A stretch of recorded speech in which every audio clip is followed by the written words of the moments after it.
Voilà, voyons maintenant ici comment gagner un petit peu d'espace mémoire, on va dire, et de temps de calcul en temps réel. Euh, j'ai un projet ici, donc c'est une salle de mariage avec le DJ, les mariés, les invités et les tables.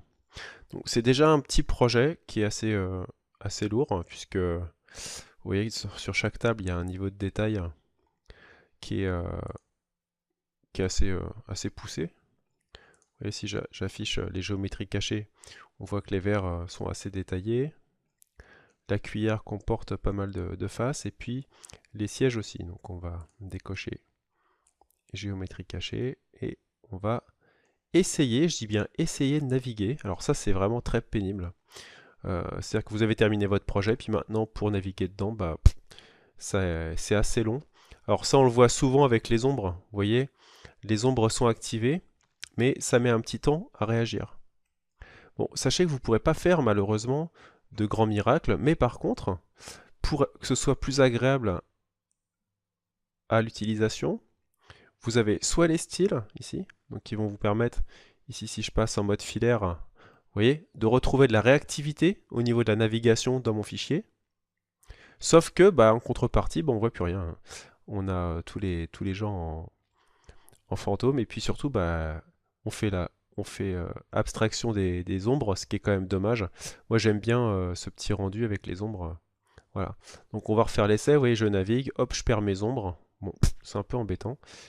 Mais en attendant un petit peu, 1, 2, 3, 4, voilà, au bout de 4-5 secondes, ça revient. Ça peut être plus long. Alors, ce que je vous conseille, on va aller dans Fenêtre, Calque, c'est au maximum de réorganiser vos éléments et de les ranger dans des calques. Un peu comme on demande aux enfants de ranger leur chambre. Là, c'est pareil. On va ranger notre fichier. Donc là, ici, en l'occurrence, je suis sur le calque 0. Et puis, on va masquer, par exemple, les gens. Voilà. 1, 2, 3, hop, il n'y a plus de gens. On va masquer les tables. Voilà, je masque les tables. Et vous allez voir, ça c'est vraiment de la super magie. Maintenant, quand je navigue en 3D, regardez, les ombres, elles restent telles quelles. Donc mon fichier retrouve sa, sa jeunesse et vous pouvez de nouveau, voilà, naviguer et puis par exemple placer des caméras. Sachant qu'à un moment donné, je veux me mettre à la place du DJ, je me mets à la place du DJ ici, je prends mon petit personnage, hop, et hop, je deviens DJ d'un jour.